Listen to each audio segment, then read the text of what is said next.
In last lecture, we have studied about the different orbits of artificial satellites, how they are classified according to their height. Today, we will see our next point, that is the satellite launch vehicle. Satellite launch vehicle means the vehicle or a satellite launcher which is used to launch the satellite into the Earth's orbit. Satellite launch vehicles are used to place the satellites in their specific orbits, and the functioning of the satellite launch vehicle is based on Newton's third law of motion. You know the Newton's third law of motion, that is every action has a reaction force. According to this law, the working of the satellite launcher is done. The launch vehicle will use specific type of fuel, and the gas produced due to the combustion of the fuel expands due to its high temperature and is expelled forcefully through the nozzles at rear side of the launch vehicle. As a reaction of this, a thrust acts on the vehicle which drives the vehicle high into the space. That means the action force as a reaction force.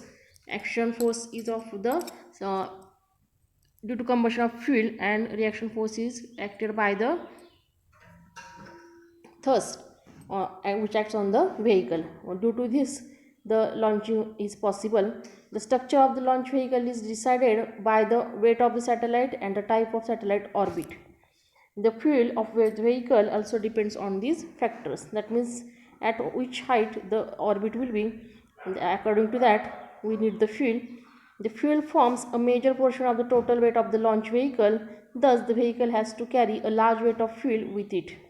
And to overcome this problem, launch vehicles with more than one stage are used. Due to this, the weight of the vehicle can be reduced step by step after launching. For example, consider a launch vehicle having two stages. For launching the vehicle, the fuel and the engine in the first stage are used, and this imparts a specific velocity to the vehicle and takes it to a certain height. And once the fuel in this first stage is exhausted, the empty fuel tank and the engine are detached from the main body of the vehicle and fall either into a sea or on an unpopulated land. Thus, the part of this fuel tank is removed from the satellite launcher so that it becomes lightweighted. As the fuel in the first stage is exhausted, the fuel in the second stage is ignited. However, the vehicle now contains only one stage and the weight now being reduced, and the vehicle can move with higher speed. Almost all vehicles are made up of either two or more stages, and as an example, the structure of the Polar Satellite Launch Vehicle, that is PSLV, developed by ISRO of India, is shown in the figure 10.5a. You can see how stages are divided in this launcher according to that stage. When that stage working is completed, the fuel tank are removed from the satellite launcher so that it becomes lighter weight and it can move fastly. The launch vehicles are costly because they can be used only once.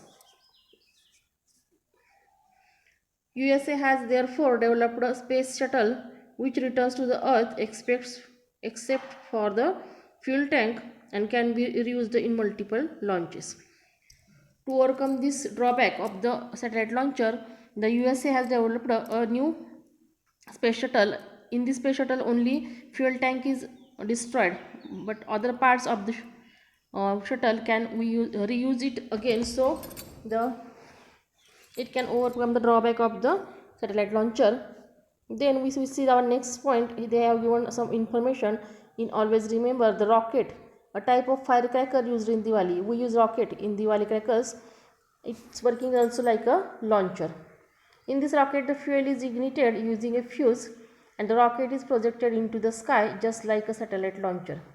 Similarly, if a balloon is blown and released with its open end open, the air in the balloon is forcefully ejected and the balloon is pushed in the opposite direction. This can be explained using the Newton's third law of motion. That means the working of this firecracker rocket and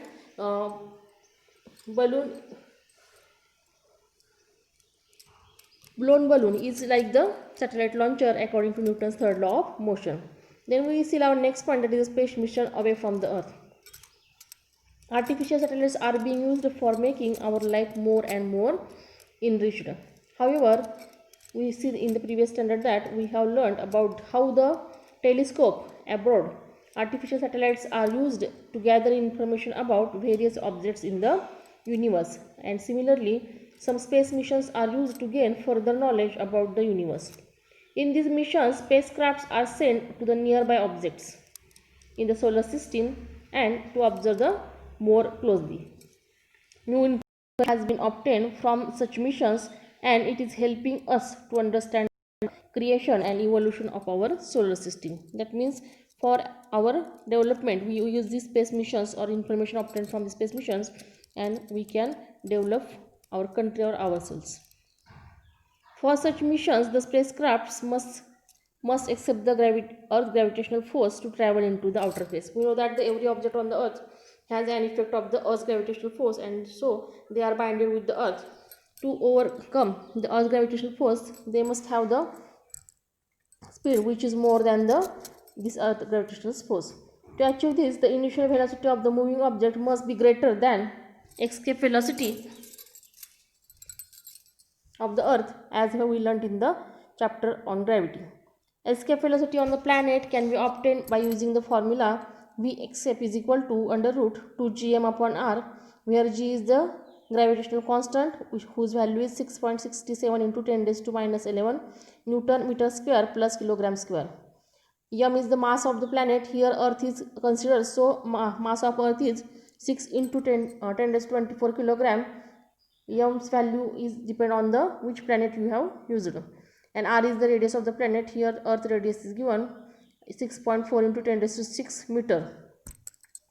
The escape velocity for Earth, any object on the Earth is 11.18 km per second. Thus, if the spacecraft is to escape the Earth's gravitational force to travel to the outer space, it must have minimum velocity of 11.2 km per second. That means when the spacecraft obtain the velocity of 11.2 km per second minimally, then it can overcome the Earth's gravitational force and it go into the beyond the escape velocity, and it goes into the space. Then some information is also given here. The astronomical object closest to the Earth is the moon. You know that the moon is the only satellite of the Earth. Light takes 1 second to reach from moon to the Earth.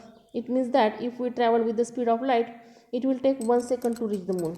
However, since a spacecraft travels at much smaller speed, it takes longer time to reach the moon. The shortest time taken by spacecraft to reach the moon so far is 8 hours and 36 minutes. Thus, here we have studied about the satellite launch vehicles, how they are working, and how space missions are done for the development of the country.